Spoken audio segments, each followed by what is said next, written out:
Hey guys, welcome to the Upperbox Podcast, episode number 5. I'm your host, Justin, and today I'm with Dr. Paolo. Pucha. Doktor ka Brad, na ngayon. ang dami ko ng title sa'yo, ha? Ang dami ko ng titulo sa'yo. Nakanto ko naman. Pare, ngayon, doctor ka for this episode. Ayan, naglag na siya. Doctor ka for this episode kasi right before we started recording this, talagang you surgically watched and broke down every play of the game ay discuss natin first for today's episode.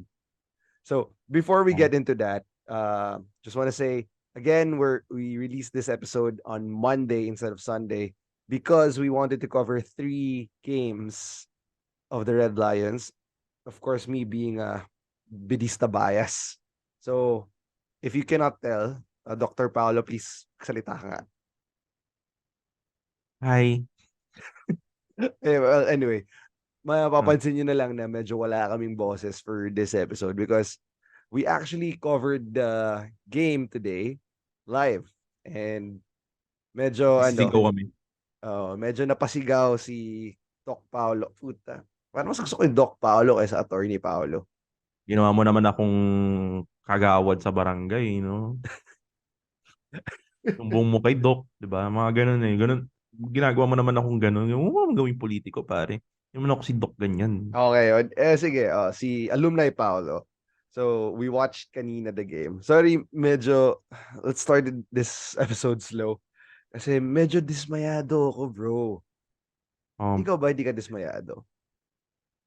Oo, syempre. Sino ba naman ang matutuwa sa nangyari sa atin ngayon? Um, if you remember, I said nung final yung round 2 predictions natin, I said that there will be games na magiging trap games. Yes. And I see ourselves losing games. But I didn't see ourselves being 1-4 coming in this second round. And we will get into that. I thought um I think there is a lot of things to really understand Mhm. and to really see about what's happening with the Red Lions. But first and foremost, siguro, before we start with dissecting this, I really do encourage everyone to let's be critical and let's not be personal. Kasi, Brad, nakikita ko yung wild na ng iba. Oh, Yung iba, pare. ang Sige, wild na. ito muna, Parang, kasi let's break the ice muna, bro. oh, Sige, last Sunday, hindi natin kinover tong episode na to, tong game na to because we had a special interview with Devon Potts, no? Shout out to everyone who liked it and listened to it. Shout out to Devon as well. Pero we didn't cover this game. It was versus AAC, one of kinakatakutan nating teams going into the first round and the second round. Tapos, we blew them off. Like, we won. Medyo maganda laban natin, bro. Okay? So, I thought after that game, kasi we came from a 2-game losing streak against Arellano and Baste. Tapos, akala ko ito na. It's gonna ignite what San Beda is supposed to do. Then, last Wednesday, kalaban nilang Perpetual, talo tayo. So, I think it's better we start sa Perpetual before we jump into the game that happened today, November 12. What happened sa Perpetual? Why did we lose? um, well, real quick before ako magsimula sa Perpetual, I think I have to give context as to the EAC game. Mm. Um, the EAC game was really good for us because I felt that we had our bigs really performed well. Jamel Puno, they really outmatched the rebounding of EAC. And it was an overall better effort compared to the situations that we found ourselves in with Arellano and San Sebastian. With Perpetual kasi, for those who are medyo hindi nagpo-follow sa Perpetual side, they are a team that is coming into its peak at the right time. Mm-hmm. Prior to the season, I was told by people who were following the preseason. Unfortunately, kasi hindi ako masyado nakapag-follow ng preseason, was that the thing that they said was Perpetual is a really good team. They had really good players.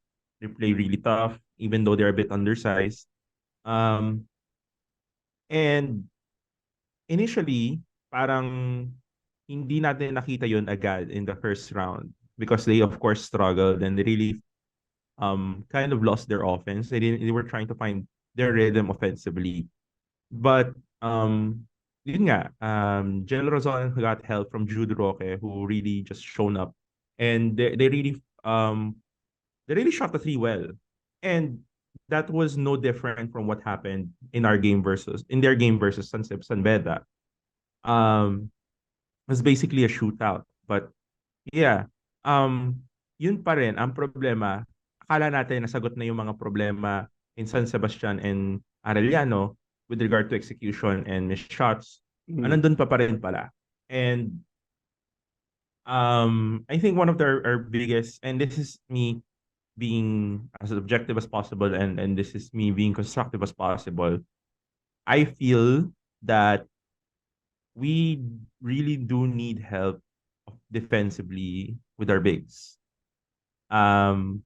This is a lot of the teams that we are facing right now, though undersized, are very quick and they bring you out. Nilalabas ka nila and they can shoot the three. So that creates problems for us on a mismatch. So unfortunately, Dami and Cliff, they're not as quick as guys like Jomel Puno or Yukin Andrada defensively on their laterals. So mahirap. Parang mahihirapan talaga kahit sinong player at their size and na dumepensa. And they're exploiting that. A second thing na kailangan nating maintindihan was that a lot of the things that previous teams have exploited about San Beda is ginagamit na ngayon. So what do I mean by that? Jacob Cortez is the focal point of our offense, especially in the end game. So what they do, as I said, diniscuss ko na to before, iniipit nila sa taas. Iniipit nila on the high key or iniipit nila after the pick. After the pick, the second man stays home tapos hindi na siya maano. And it's really difficult for Jacob. Kasi nga, they're keyed in on him defensively. And in that game and also in this game versus Mapua, we're suffering kasi nga because of the turnovers at the crucial points of the game. Pero yun nga having said all of that, no, I still believe in this system. Why? Even though there are a lot of people right now who are on internet that are very negative against Coach Yuri, I still believe in the system. Why? Because a lot of the things or a lot of the shots that these players are getting or open or the looks that they're getting, bukas naman eh. Yeah. Ang problema, hindi bumabagsak. So, no, hindi you're bumabagsak. telling me that it's the player's problem na may ganun eh. May slump eh. Sometimes you can't control it eh.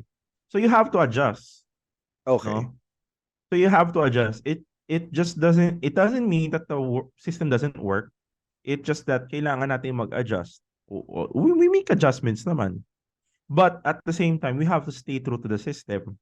Diba? What is the system? The system is perimeter based and a lot of focus on that and a lot of focus on extra passes, being patient with your offense. That's a San Beda way of playing right now. Yun yung thing about it. So they also employ a lot of dribble drive. Nakikita ko.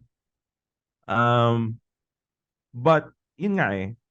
You can only adjust so much kasi nga you have to stay true to the system pa rin and I get that. But pero ito. Let me play devil's advocate. Sorry for cutting you off. Pero sure. If you're getting open looks but it's not hindi nagsiscore, shouldn't you change the system on the fly? if you're such a good coach. Okay, context lang din for our listeners, no. Recently after our slumps, they have been calling for the resignation na of Coach Mabilis, di ba? Yuri Escueta.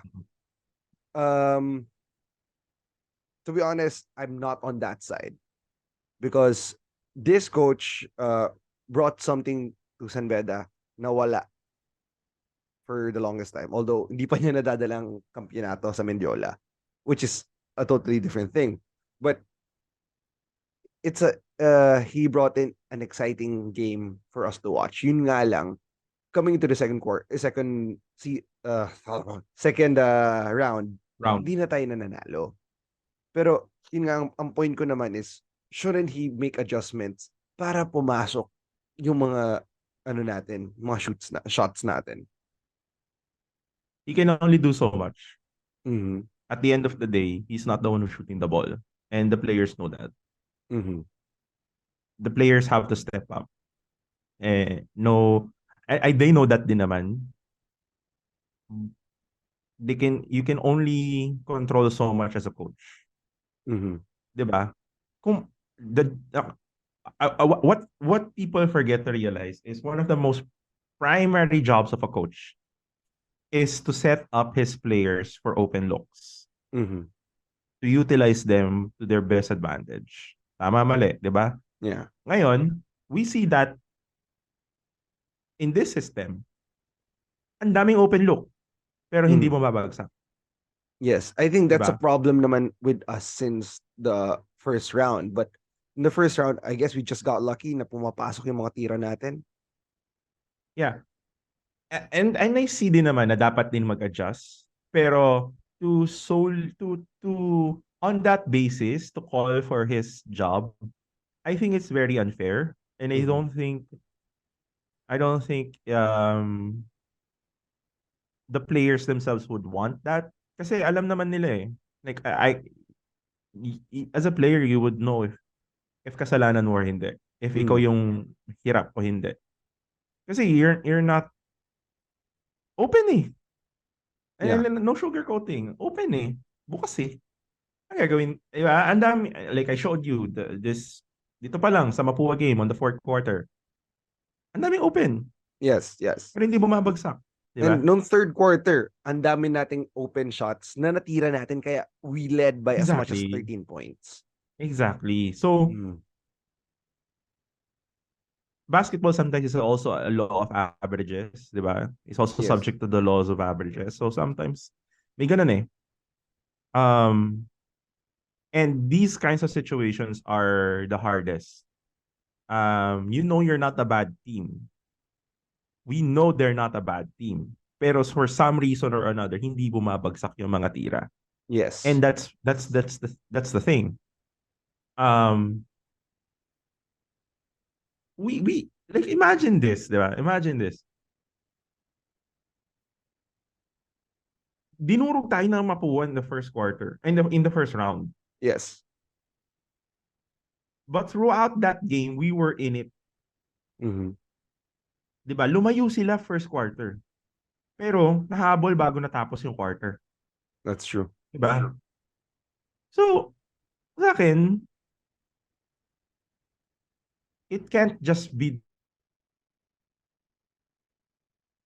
the system that's a problem. I'm not saying na walang kasalanan yung kumbaga that the coaching was perfect. I have my own observations then as Mhm. bilang meron. And I'm sure if I had a conversation with Coach Yuri, he might have answers to these queries. Siguro may sagot din siya. Mhm. But I just don't see the wisdom of wanting to always change your coach whenever you don't like what you're seeing. It's like a spoiled Because, child, Na parang I don't want this. I'm not winning this game. I want to change di sports. ba? Yeah. Ako, eto, honestly, and people might not agree with me. I'd rather have a coach that's good, that's not currently hindi pa siya nananalo, hindi pa siya currently winning, kesa sa nananalo nga siya pero you know he's a bad coach. Mhm. Why? Ano problema eh, nananalo siya eh. So how could he be a bad coach? Well, he's a bad coach if it's deteriorating. The program will deteriorate. Eventually, it will deteriorate under his watch if he's a bad coach. Diba? Pero kasi for most Bedans, especially the older alumni, what they're looking for is the championship. Oh yeah, and I'm not saying na that shouldn't be the goal as a beda, and I agree. The expectation is always a championship. But the problem is, you know, I think people are just looking for somebody to blame. Mm-hmm. And like I get the frustration. I really do. But if we're gonna do that, we have to be objective and we have to really look at what we're seeing. Mm-hmm. And not just call for somebody's job nang ganun-ganun lang, 'di ba? Yeah. Um kasi hindi lang naman again, in the same way that players cannot control the system, they are only mere parts of the system. Coaches cannot are not the ones who are shooting that ball, Mm-hmm. who are defending that man. Hindi naman sila eh, 'di ba? Okay. So it's a collaborative effort and right now um we discussed this kanina nang pauwi na tayo. We don't control our fate kasi sobrang dikit-dikit na and we only have how many games left? We only have what? Uh, We four have games. JRU, we have Benilde, we have Letran, we have Lyceum. Lyceum. We have Four four games. games left. And these are the hardest Mm. obstacles that we're facing. Exactly. And you're not gonna sit here. You're not gonna tell me na oh the season's over. Yada. No, I don't believe so. But what I will say is we don't control our fate. A lot things have to happen for us in order for us na makapasok ng Final Four. Yeah. Which is I get it. It's a very foreign concept sa mga bidista. But ang crucial ngayon is how this team will respond in the next game versus Benilde. Who mind you, are also resurgent Mm-hmm. and are very well coached. But, yun nga, tinalo natin sila. But they're gonna bite back hard, This, bro. huh? They're gonna bite back hard I the know, second round. and that's the challenge. That this is the challenge to this coaching staff, and this is the challenge to this team. How will they respond? Mm-hmm. Diba? This season is still salvageable, and hanggang may mga magagawa ka pa in the sense that you can still win games. Mm. So it is up to you how you will respond. If one, we can't keep having turnovers. Okay. Sige, you We mentioned turnovers. I have this question naman. In Coach Yuri's system, how do we stop the turnovers? Okay, or what is happening muna? Why are we making so many turnovers? These turnovers were not present at the time of Basera Mer, of Anjo Karam. Is it because of the point guards? well, no, I have to disagree. Nung time ni Baser, tayo ni Coach Frankie, maraming turnover. Kasi nga, run and gun. Mm. That's the nature of run and gun. You're gonna turn the ball over, but it doesn't matter. During that time, I don't, di ba, okay, you turn the ball over, we're just gonna get it again. Still gonna score 50 on you. Yeah. Ganon, di ba? At that time, it didn't matter. The problem kasi, turnovers matter more. Kasi nga, mas magaling yung teams ngayon. People have to realize that we are not the San Beda of old right now. We are Mm-hmm. not the dominant team right now. And we have to accept that. And these teams are well coached. Players are great players. So, alam mo 'yun, kailangan at the end of the day, we have to respond. So, yun nga, going back to the turnovers, kung bakit maraming turnovers kay Coach Yuri. Nagsimula naman talaga yung dami ng turnovers natin. Lalo na nung time na they're concentrating on Jacob at the last um points of the game, sa huling Mm. part. Iniipit nila sa taas kasi alam nila Jacob will be the one handling the basketball. Mm-hmm. So, pag ganun, it is important for the players themselves to have spacing, Mm-hmm. discipline in spacing, help their point guard na lapitan nila kung ano, and be aware about their surroundings. Kasi may mga nakita tayo na turnover doon, di ba? Saka, yun nga, mahirap din talaga yung sitwasyon ni Jacob na let's admit it, he's not the tallest man in the world Mm-hmm. and he's being guarded by some of the more physical and taller players. And I'm sure Jacob doesn't doesn't care. But at the end of the day, um he's still being guarded that way and it's producing turnovers. And we have to be more disciplined with that. Mm-hmm. We can't kailangan din natin mag-convert. Yeah. Kasi, 'di ba? Kaya naman defensively. Honestly, defensively kaya naman natin. If you remember the run we had in the third quarter, that run was mostly with Yuki Andrada, Alex Becer, and Jomel Puno. Yeah. Jomel Puno as your bigs sa loob. Mm-hmm. So they were more versatile, they were more quick. They can defend off the ball better than Dami and Cliff. So, yun yung kailangan nating medyo isipin din, Mm-hmm. 'di ba? Yung personnel ba natin is kaya ba, 'di ba? Um and yun. Actually, gusto ko nga yung game plan natin. Base sa nakita ko I'm assuming this is the game Okay. plan. Base sa nakita ko, Sige, this is very interesting, ano? You told me this, I remember, nung halftime. first or second quarter, kanina, Ay, live. first, Na, second quarter, mga ganun. Oo. first or second quarter. And third quarter, you were just looking at me and saying, I told you so. I told Mm, you so. So, mm. tell me, what is the game plan and how did you found this out? That this was the game plan of San Beda against Mapua. Basically, they're just gonna let Clint Escames shoot the ball throughout the game. Mm-hmm. But at the same time, papagorin nila si Clint on defense. So, um,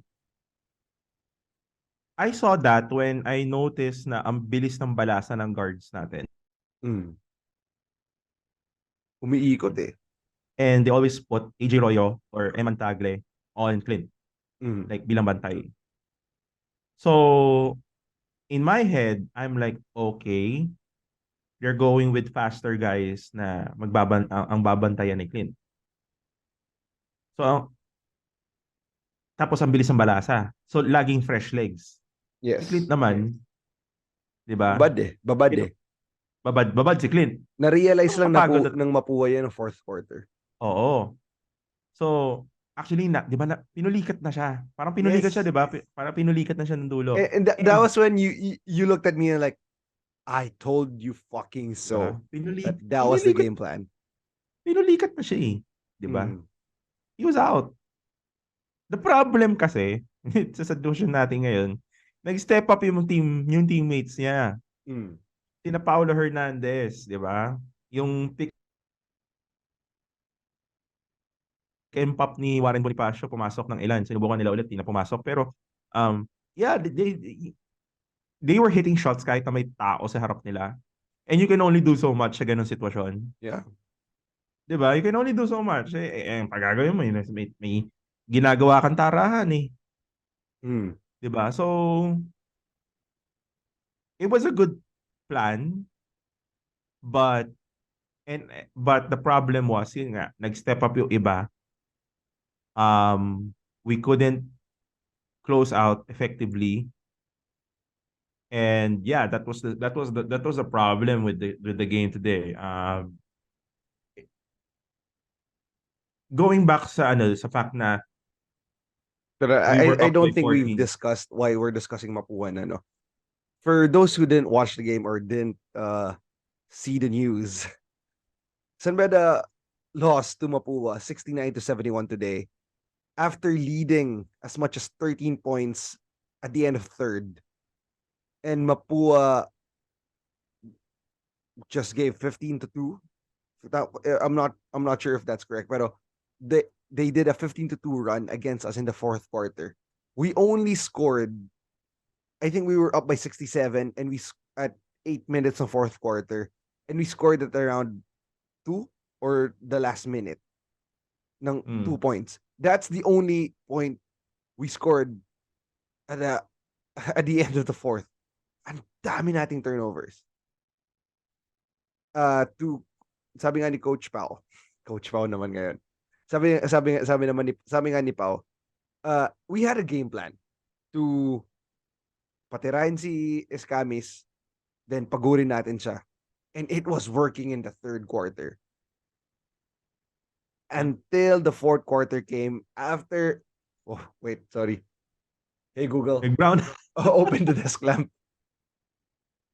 Sorry. Naka-matic off eh. So, sorry. So, yun nga. It happened after the Indian yell. Pero minsan iniisip ko, malas ba yung Indian yell natin? Biglang nawawala yung power natin. Talagang minalas tayo na nag-adjust yung Mapua. Nakita nila na yung ngayon ginagawa natin. So, they were looking for other players to shoot the ball aside from Clint in the fourth quarter. And yun yung naging problema natin. Alam mo, third quarter pa lang, alam ko lang pagod na si Clint kasi hindi na pumapasok yung free throws niya. The free throws niya, yung nag-flop siya. Di ba? Hindi na pumapasok kasi napagod siya. Oo. So, hi. Okay, back to your point. Turnovers, what happened?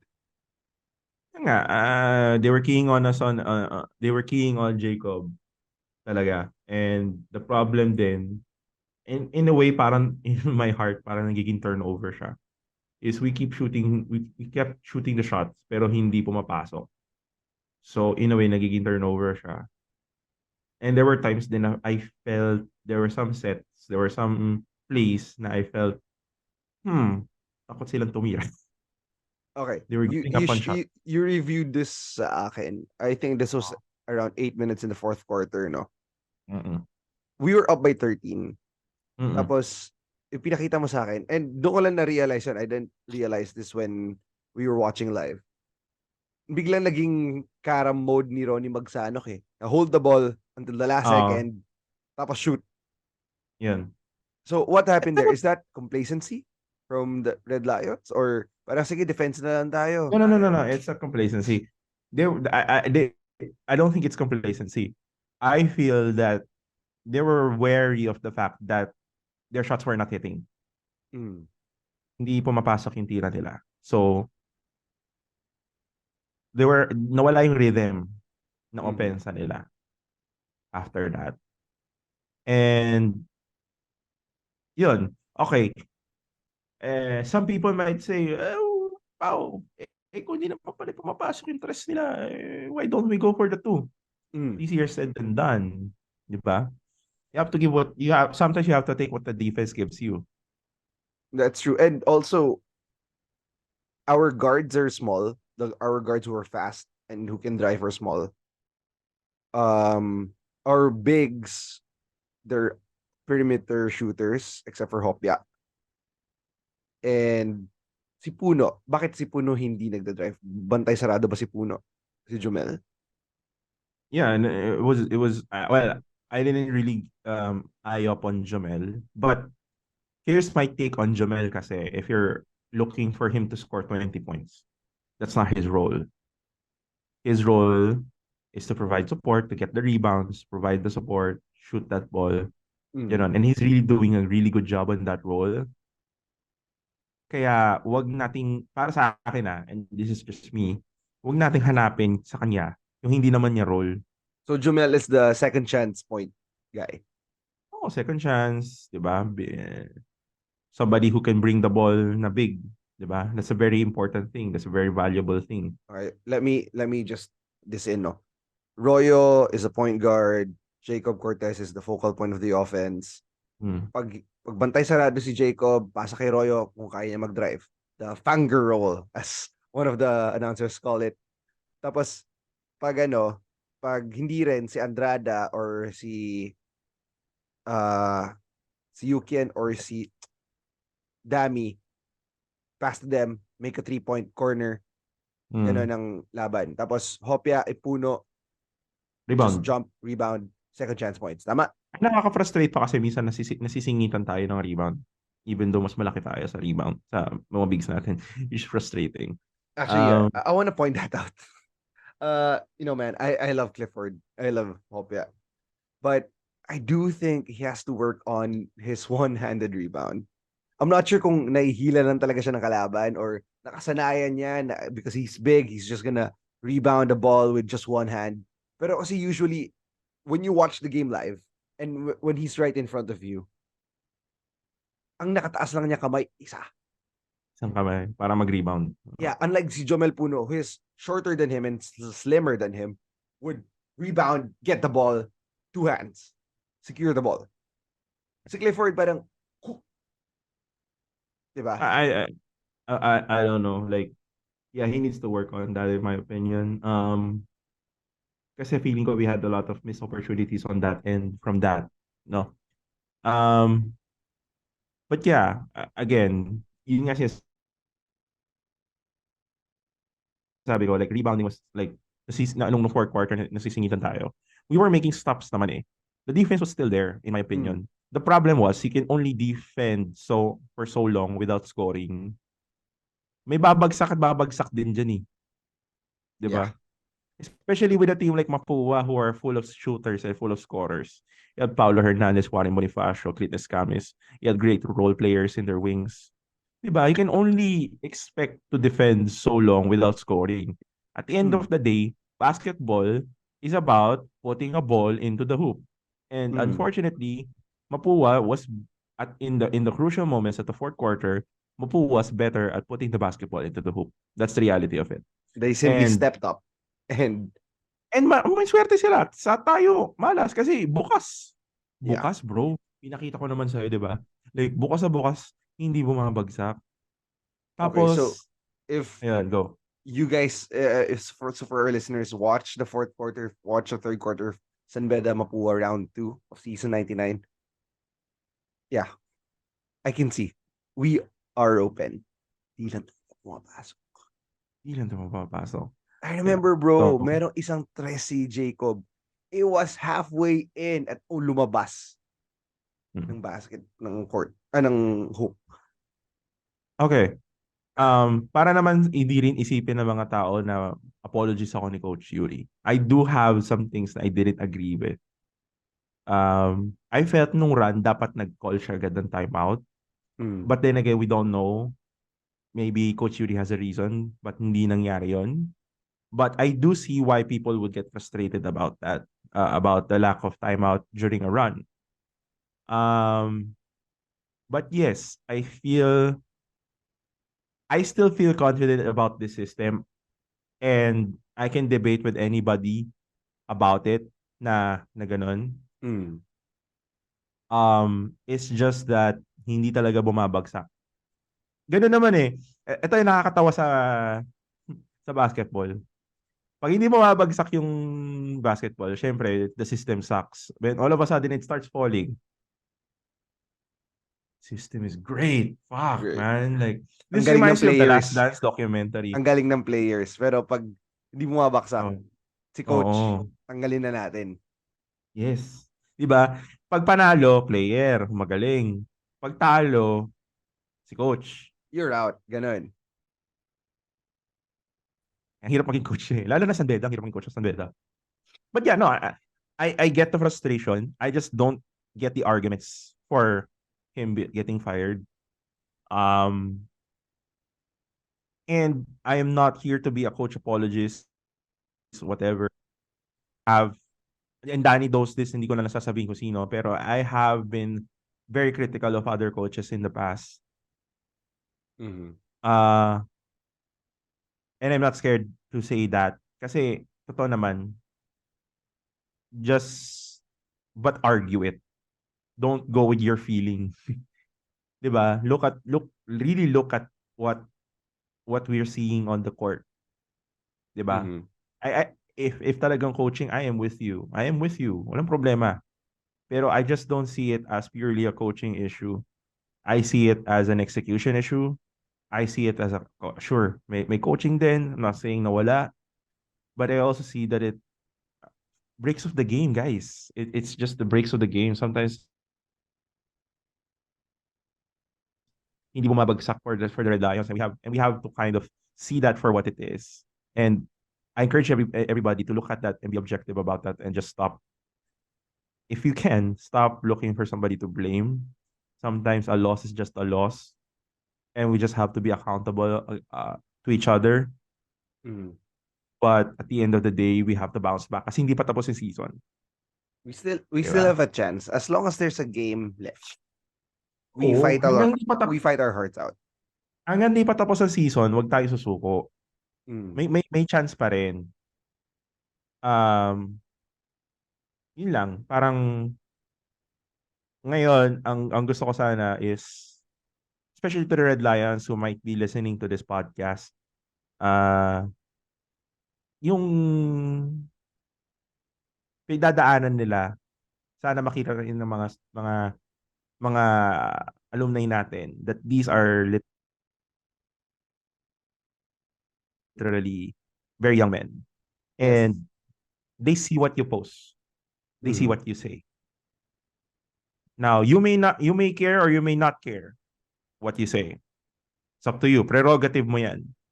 Pero just remember that they do see that, and you have to question yourself then whether or not nakakatulong yan sa hindi. There is a way of being critical, Mm. but doing it in a respectful way. Yeah. 'Di ba? And to So add to that, no, these young men really fought their hearts out, pare. oh yeah, They man, dude. bled. If Yuki pucho-pucho and lang sa kanila Andrada, tong man. game na to, pare, you wouldn't see a Yuki Andrada crying his heart out when he Oh, missed his last shot for a game yeah. winner. And you know, he really played well in this game. It was a Yes. real welcome back to the team game Mm. for him. And I missed him. Oh my God, 'di ba? Sobrang ganda ng opensa natin. Yes. Third quarter, broski. Third quarter. 'Di ba? So, I gotta give it to them. I gotta give it to these guys, to Jacob and to everybody who fought. Yeah, but Um, shout out to Yukian, Royo, and Jacob. Man, they yeah. were they were really emotional in this game. Kaya medyo, sorry. Kasi everybody, they knew what was at stake. They knew it Yes. was a big game. They knew that we can't afford to keep losing games. They know, guys, they know this. Alam nila yan. Out of everyone, they know it. Kasi sila naman yung nandun sa gym, sa MVP gym, para mag-practice for how Training their many asses hours? out. Training their asses out, diba? Alam nila yan. Pero, di ba, para sa akin, di ko kayo tinatagal maging critical. Kasi tama naman eh. Tama yun. Okay lang yun. Sports team to eh. At to a certain extent, hindi rin dapat nagka-cuddle. Pero at the same time, huwag naman tayong maging ano, di ba? Maging, ah, Assholes about it. yeah. I'll just put it out there. Let's all be assholes Let's not about be it. assholes about it. Kasi at the end of the day, hindi nyo muna sila pinapalamon eh. Oy, malay mo, baka sila yun ang lilibre ng dinner pag nanalo. It doesn't give you a right to talk down on that person. All right. What? Porket nagmanhan, porket nag Charlie Chan or whatever, or eat fresh, di ba? Sige, Walang ito. ganun. We saw former legendary Red Lion Ogie Minor post 13 points, fourth quarter. Walang killer instinct. Dati lamang namin 5 pa lang. Gusto na umuwi ng kalaban. What can you say about this? I will agree on this point na there has to be better finish, like, there has to be better killer instinct, or I don't know how to say this. The We need Lions to need to finish be best. hungry. We need to finish better. That's the bottom line. We need to finish better. We need to Yeah. execute better. I think agree naman ako doon. I am not disagreeing with OG Minor. Tama naman siya. But I also want to caution people that that was then. That was a different Red Lions team. That was a different NCAA. Mm. This is now. Let's be honest about it. That 2016 was was phenomenal with Yes. OG. That was a phenomenal team. Not gonna sit here and di ba? And they were dominant, di ba? The only team that was matching them was a team led by a PCU, di ba? Yes. Na No, may Belga.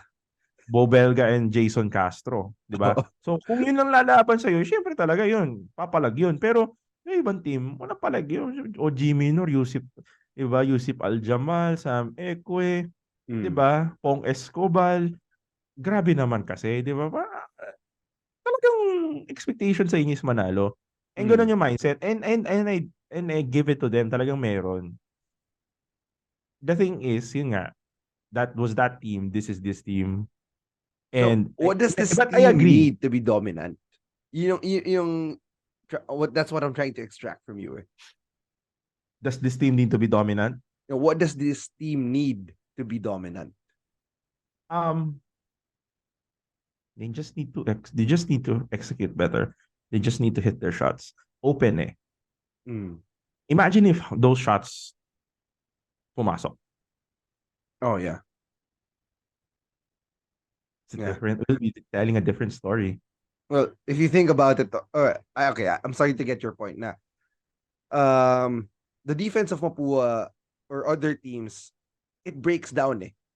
Nabe-break ng San Beda. Oo. Hindi Kaya naman lang eh. talaga pumapasok yung mga tira natin. Yes, Okay. yes. Okay. Gets. Their defense, nasasagot naman. And makikita mo naman sa ginagawa ni Coach Yuri, nag-a-adjust naman. Hindi naman hindi nakakapag-adjust. Hindi lang talaga bumabagsak yung tira. Eh, anong gagawin pa bang coaching dun? Diba? At the end, like, I encourage everyone to look at that fourth quarter and tell me how many open shots were there. I encourage everyone to look at almost all of the games of San Beda. How many Yeah. open shots we were not hitting, especially in crucial times. So the strategy aspect is there. The execution lang talaga. Yeah. Anong gagawin mo sa malas? Diba? Anong gagawin mo sa swerte? Diba? Tanda mo yung binato na lang ni Jacob. Yeah. Ano gagawin? Diba? Ganun lang naman yun eh. We can only do so much. Kung ba po, sa pagbato. And ayun, yun lang naman. Parang yun yung pinaka gusto kong i-point out dito sa podcast na ito ngayong gabi. Is, one, don't lose hope. This is a good team. Keep supporting this team. Support the system. But at the same time, not taking away from being critical, dapat naman din talaga maging critical. Yeah. Second, we can still win this. We can still get into the Final Four. We just have to regroup. Just have to execute. Yun lang. Okay. We have to minimize our mistakes. Ito, I have one question. And upon reviewing the last, 5 games that we had? Yeah. There's one crucial thing that we've been missing out on. And that is our captain, Tito Alfaro. He hasn't been playing. He hasn't been seeing minutes. Do you think this is a factor? Ito. Naglalaro naman siya. He's just not been starting. Yeah. It's been Royo or Tagle replacing him. No, Nigel. Mm-hmm. Here's my take on that. We don't know. We have to remember na there's a point in time na nauntog si Peter. si Alfaro. So we Yeah. don't know up until such time na if he's truly, really healed up now, okay na ba talaga siya? 'Di ba? And you have to remember what, like, for me, what the, like, I'm not taking anything away from Alfaro. He's great captain and all of that. Pero we have to look at it from the perspective na ano ba yung plano? Mm. Ano ba yung strategy for that game? What they needed was speed to tire out Escamis. Mm. Because they knew that they can't defend that guy. Mm. Pero kita mo naman, Brad, di ba? Kutsa, bumabato ng tres, ang layo, na-defended pa. Mm. They knew that he was gonna get his points. So, what they wanted is for these guys to run him off the floor and get their miss and get their confidence. Ganun na din. So, I wouldn't be the best person to ask or to give kasi baka may dahilan din talaga si coach kung bakit na-limited si Peter. But for me kasi hindi like hindi naman ako nasasaktan sa laro ni Royo or ni Tagle necessarily. Mm. Like one can argue, I think one can argue din naman though that Peter would have been a better point guard in the dying seconds. Mm-hmm. Okay? Pwede naman ma-argue yun. I think that's an arguable point. But um yun nga parang ang question ko doon is that's a very what if. Wishy-washy So Yeah. hindi natin alam kasi Peter's a tough player. Peter's good, but he's not known as a scorer necessarily. But he does put in those 3 points when we need it. He does. But considering how little he's played the whole game, all of a sudden we're gonna expect him na puputok. Ba? Parang it was clear na in their game plan, Royo and Tagle talaga yung may minuto. Hindi siya. Okay. So, just to end the segment then before we go on a break. Against Perpetual, talagang firepower ni Perpetual nag-peak at this point of the season, which is why we lost. And they've mastered how to guard Jacob, which is our focal point of our offense. That's Perpetual. We won. Wala tayong problema doon. Mapua, what happened was we had a solid game plan. The game plan worked. But minalas talaga tayo sa mga tira natin. Hindi pumapasok, but our shooters were open. We had open looks. At the same time, nag-step up din yung teammates ni Escamis. Okay?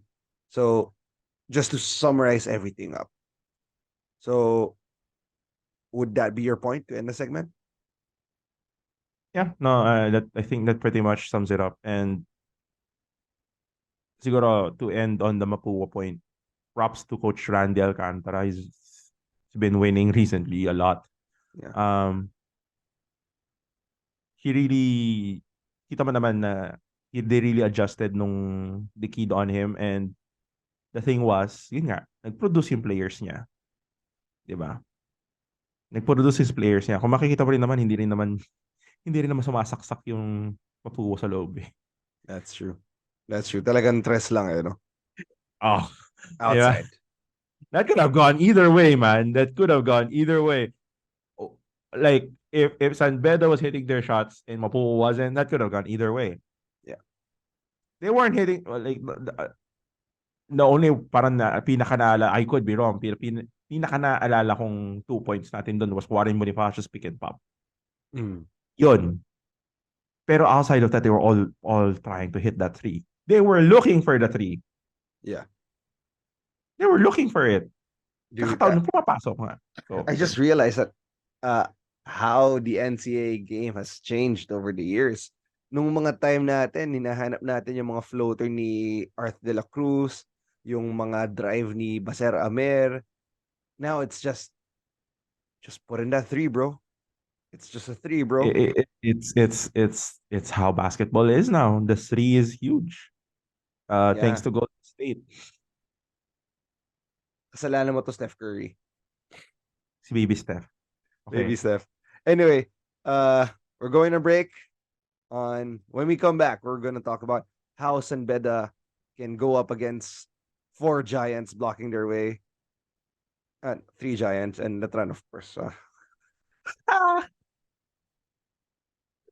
And is 3 points ruining basketball? Joke lang. Should we go back to having short shorts? Yeah. Some players are already starting. Okay, guys. We'll be back in a second. Bye. And we're back, guys. Welcome back to the Upperbox Podcast. Episode 5. Again, if you're just tuning in, pasensya na kung medyo downer yung boses namin or medyo malalim or horsey. Kasi, one, talo yung San Beda today. Two, sumigaw. We shouted kanina. Hindi naman kami nanigaw ng mga jeers. Talagang go San Beda fight lang. Si Paolo kasi pinatalo yung San Beda eh. Lahat naman kasalanan ko eh. Siyempre, ikaw si Doc Pao eh. Diba? Alam mo next episode, engineer Pao ka na. Gago bukas makalawa, ano na ako? Konduktor, Lahat. Hindi. Yung conductor kay ano pa rin yan eh. Kay Halalon pa rin yan eh. Pwede police, Hindi, sorry, the bus presidente. driver pala si Halalon. Si ano, pangalan nung ka-teammate niya. Yung the conductor. Yung isa yung Ken Salado, siya yung Salado. Salado. Teka, bakit ba bus driver? Kasi siya nagbubuhat ng buong team niya. Oo. Saka ragasa maglaro yun eh. So bagay talaga aanuhin ka eh, no? Oo, matigas katawan yun eh. Hindi Anyway. ako yun. So guys, we're back. Okay. For the first segment, we've talked about what happened in the last 3 games of San Beda, especially more focused sa Mapua, which again, we lost. I will not be ashamed to say that. And I will not be ashamed to tell you guys that I am a bidista. Yun, no? So, in the last 4 games of our second quarter, our road to the Final Four, medyo mahirap. Actually, I'm not gonna sugarcoat it. It's gonna be fucking hard. Diba? Yeah. Hirap. Pucha. So, our next game is going up against a very well-coached team. First runner-up last year. Going up against Benilde. Then, are we going up against JRU or Lyceum first? JRU then Lyceum. Okay, JRU, which has a very good team, who is now the number 4 seed in the table currently as it stands. And then, we're going up against a tough Lyceum Pirates na, who just lost today, no? But that game was awesome, man. We were, by the way, we were watching it before the start of the San Beda game. Napacheer ako sa Perps. Nag-night-night din sila. Mukhang may bagong tradisyon ang Perpetual Altas ng Las Piñas na may night-night na sila. Yes. Shout out sa mga Marino. Yes, shout out to sa mga Marino. Sabi ko sa'yo kanina to during the game. Sabi ko, pucha pare, etong mga to, dinudurog lang natin during our time. Oo, ngayon.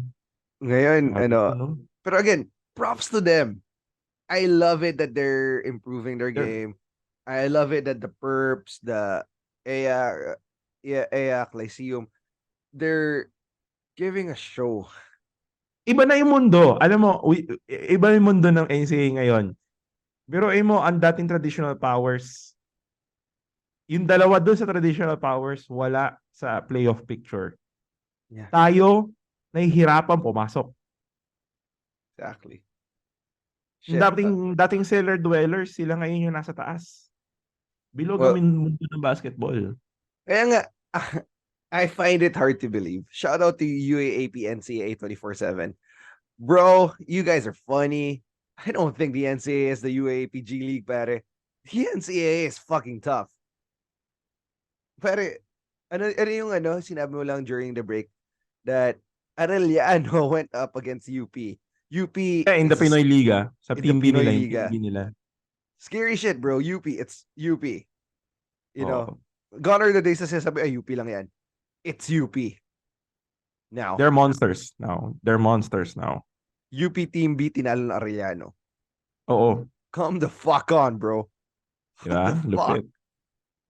I know that's Shout out. just Team B, but it shows something. Yeah. Yeah. And UAAP fans, again, I am an Ateneo fan. I support Lasal sometimes. It's fucking ironic. I sometimes support Lasal. Pero, You basically support Bea. tsaka si Migs. Support Miggy. Si Biggie, si Migs. Anyway, Yeah. I support those two schools because family, but NCAA is something different. Oh, yeah.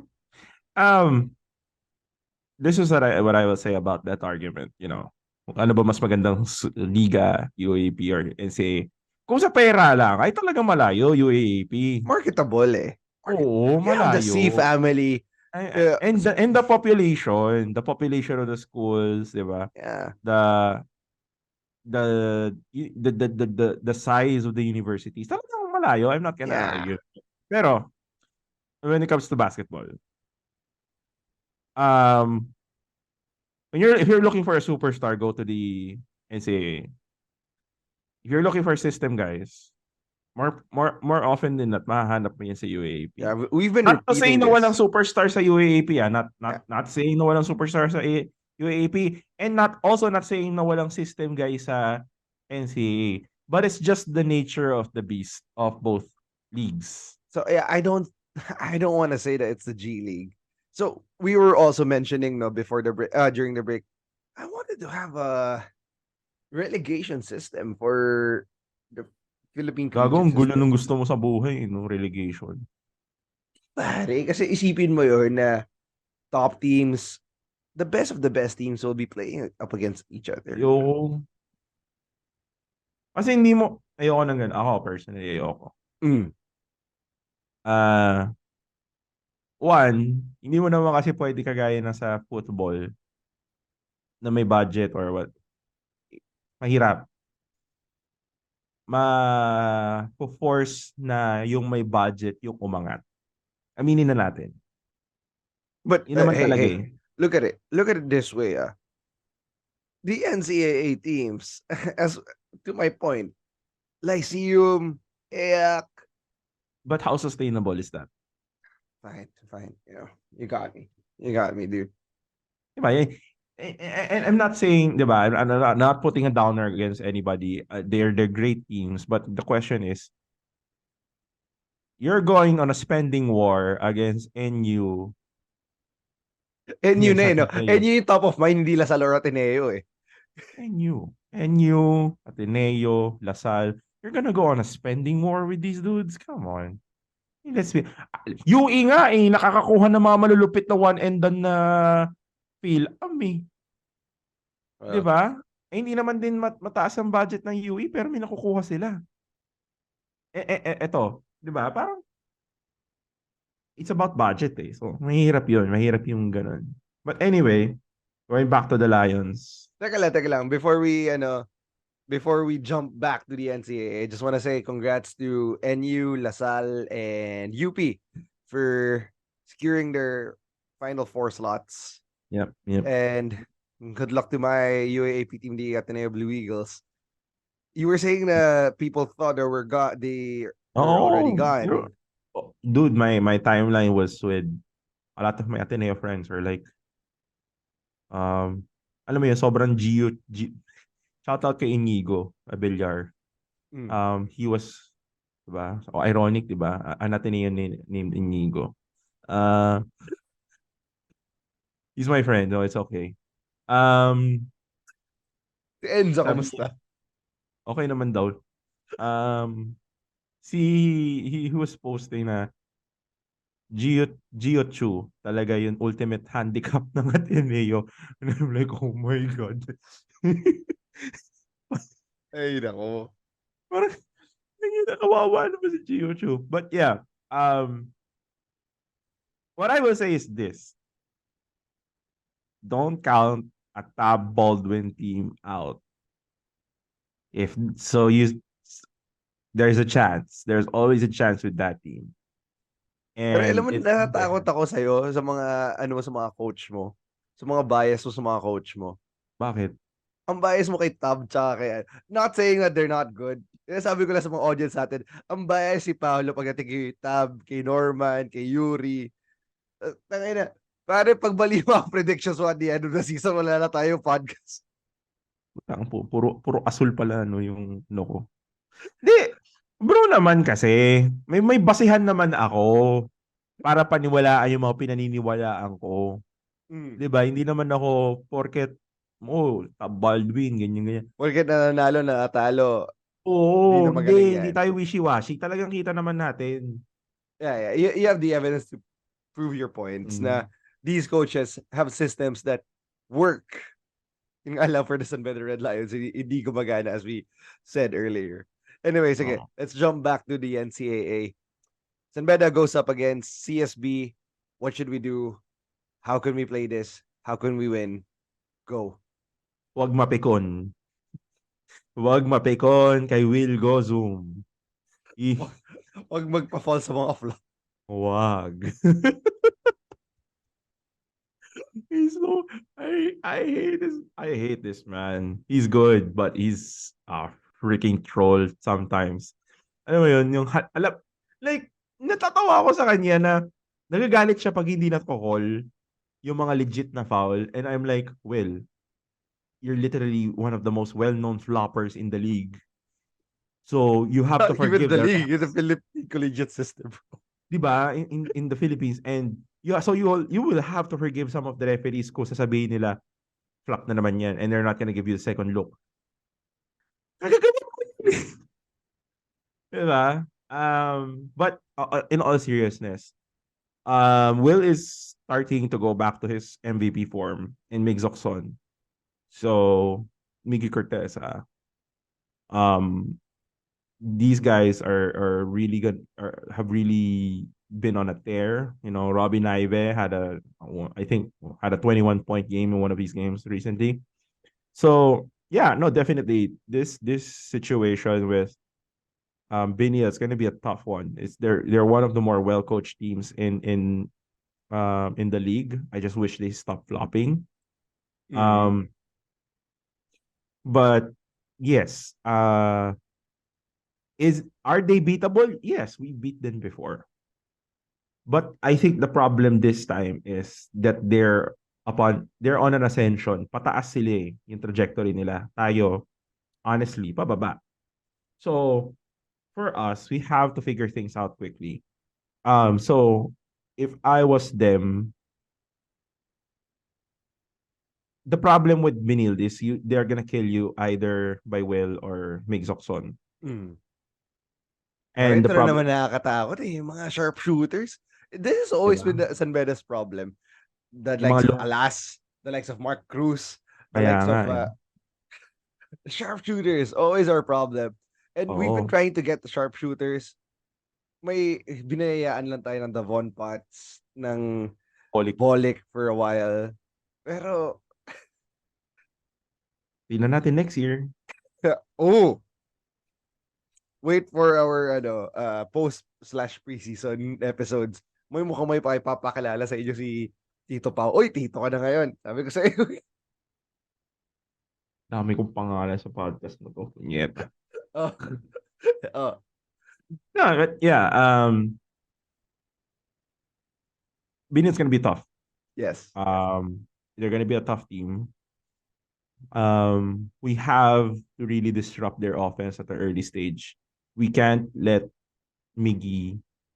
We're gonna have to choose which one is gonna beat us. In my opinion lang to Kasi let's be honest, we can't stop both. Yeah. So we're gonna have to choose who's gonna stop us. So you're leaning more on San Beda defense. Prepare for defense. yeah, we have to defend and we have to execute offensively. We have to make our shots.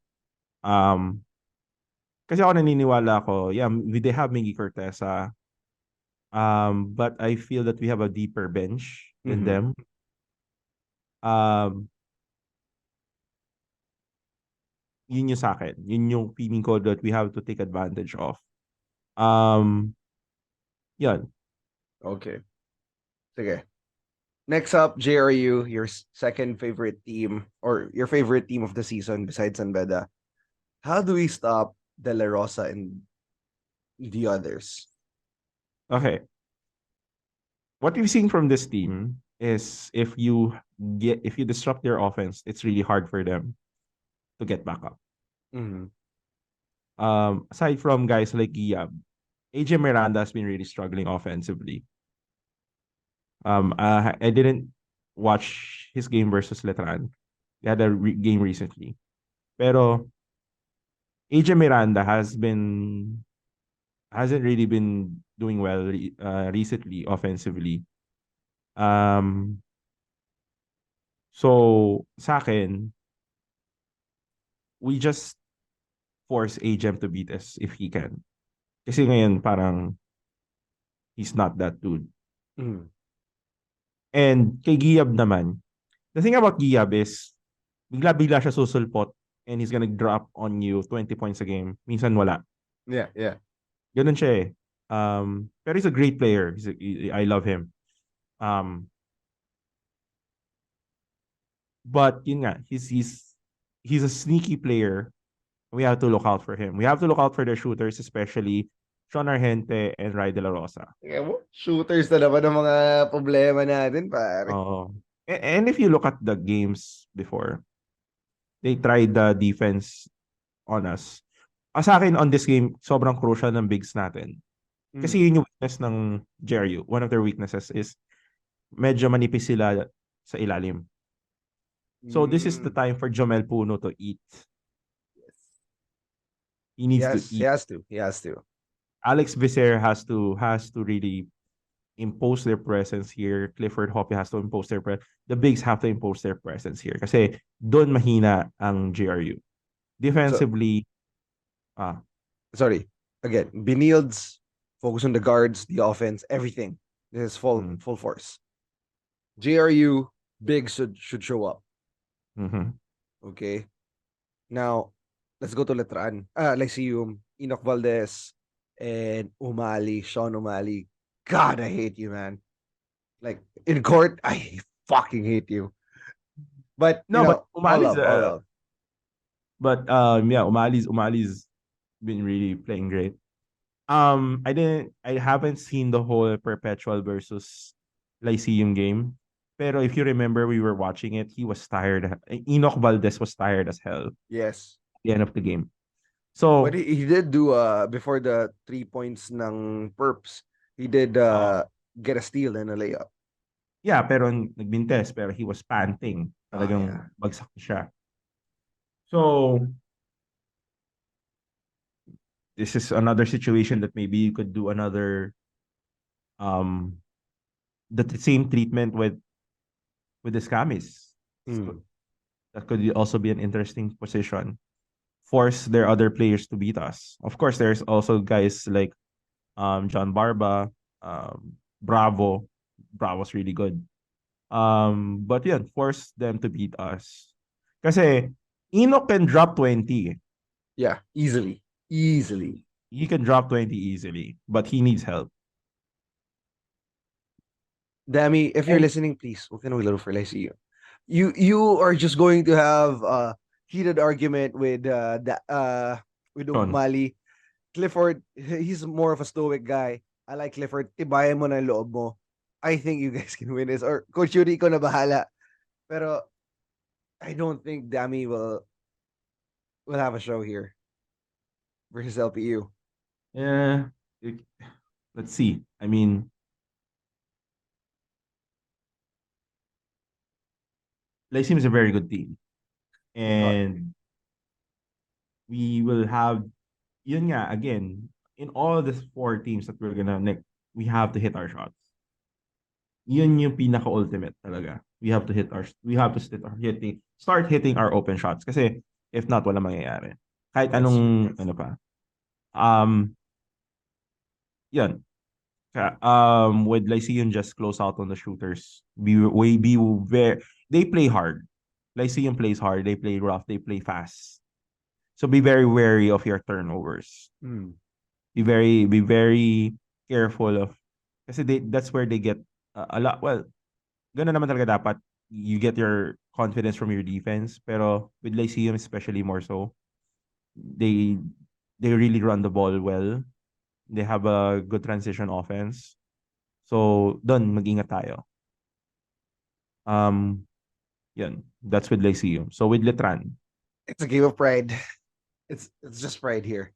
Honestly, before you start, honestly, I see this game. I could see us a scenario that for us to go into the Final Four, we will have to beat Letran.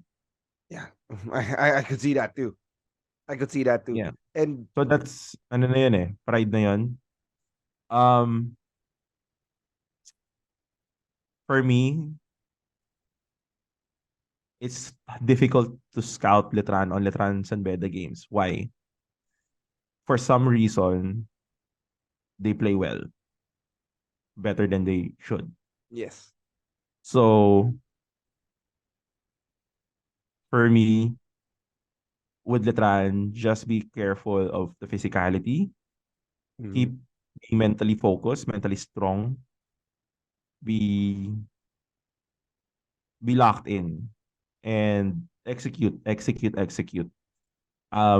still believe that we are a better team, but we have to do better. We have to do better hitting our open shots, distributing the ball, making defensive stops, diba? So yan. This Letran team, people are counting them out, pero for a chance to, I'm not gonna put it Slip over them the to Red Lions neck. They will give everything they have. We said that. They're gonna give everything, and I told you that. I told this that in our previous episodes na they would love for this opportunity to upend our Final Four hopes. So yeah, it's gonna be a very interesting next 2 weeks. So this week and the next week, it's gonna be really really interesting for the Red Lions. Just to remind everybody that the final regular season game will be on November 24. That's gonna be a Friday next week. So this is the final 2 weeks of the season. Yes. In the final 4 games of the season. So this is do or die time, my friends. So Crunch ako, time. gusto ko makapag-finals tayo sa December. Sa MOA Yes. Arena. At kung pinanood yung last episode natin, baka pumunta si Davon Potts dito sa Pilipinas. Gusto kong makasama siya na manood ng game. 'Di ba? Finals. Na finals. Kasi Tama. corny yun. Kung hanggang hindi tayo makakapasok, guys, finals tayo. 'Di ba? Yeah. Pero yun. Sum it all up. Don't lose hope. We're still in this shit. But at the same time, grab everything that you can hold off. It's gonna be a bumpy ride. Yeah. It will. So, close out this episode. Shout out to the Bedans who walked out earlier, man. Fuck you guys. I'm sorry. But that's not cool. You don't walk out before the bed than him. Yeah, dude. We don't do that. I'm sorry if I said fuck you, pero I'm just so frustrated na Bedans don't do that. You stick until the end.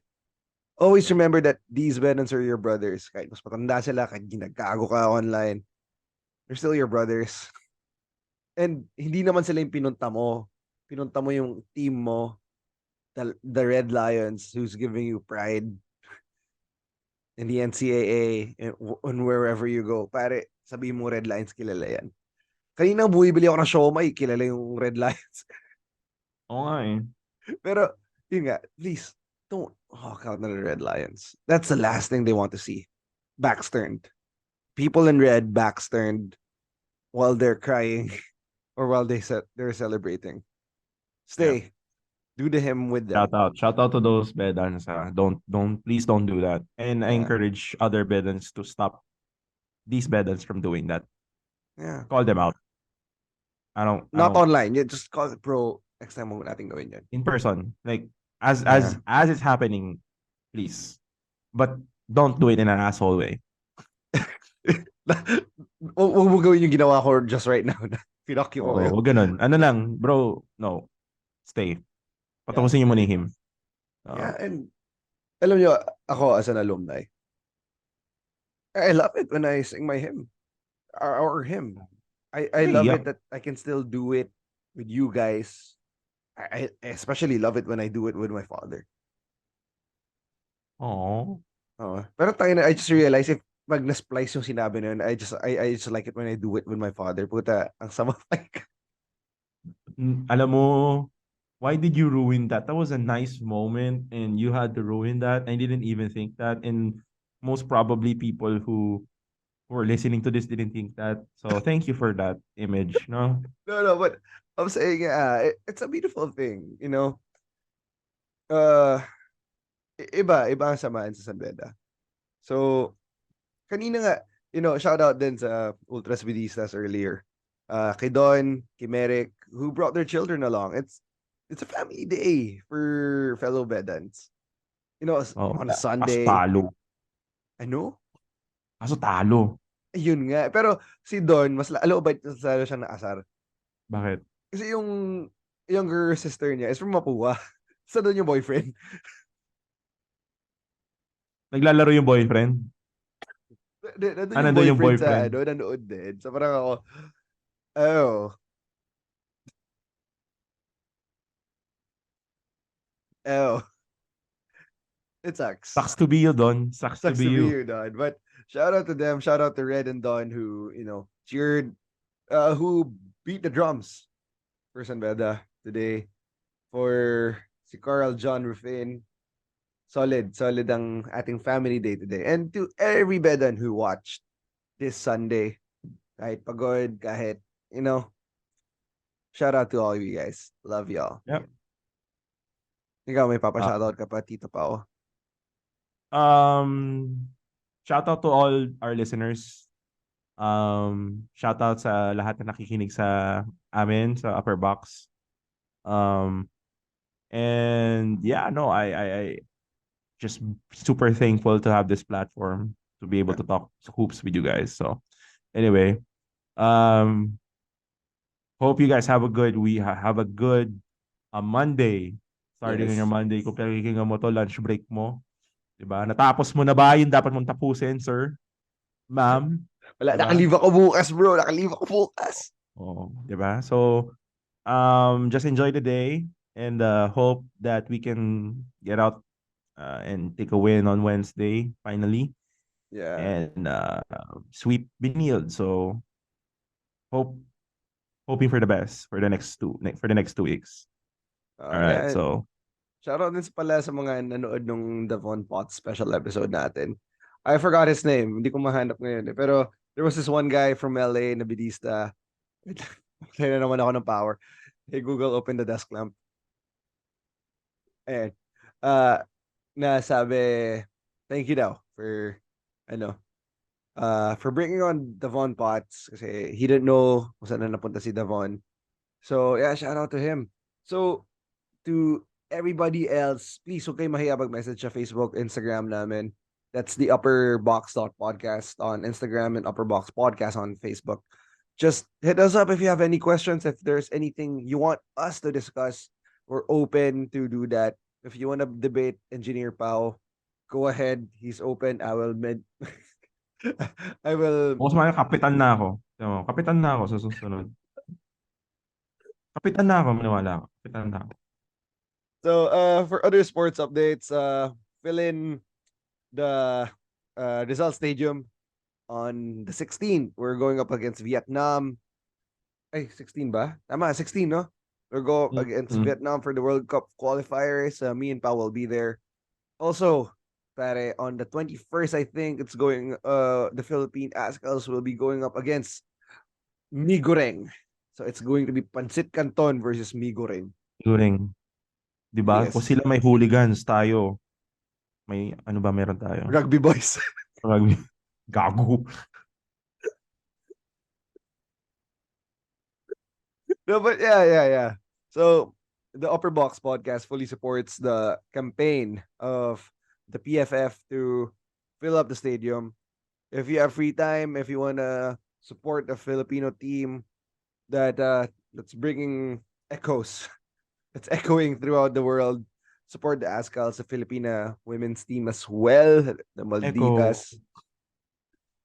Pero, kasi pare, di ba sinabi mo sa akin may taga-Atletico Madrid na Oh, maglaro may players the at na ano, Ascals? under 19 ng Atletico. Ang galing. Galing Yeah. ng Pilipinas. Mm, Yes. It. You know, concern. we are a college basketball podcast, pero we support other Philippines sports. Ano pa ba in the world of sports ang ating mga na-miss out? Ewan ko, masyadong late. Late na namin sinirecord tong Oo nga. namamatay na ako na ilaw dito. Alas 11, ano na 11 na guys dito sa amin eh. Oo. So, anyway, yeah, just like to thank everyone and thank you for listening to us. Hope you have a good day and have a great rest of the week. Yes. See you guys. Bye-bye.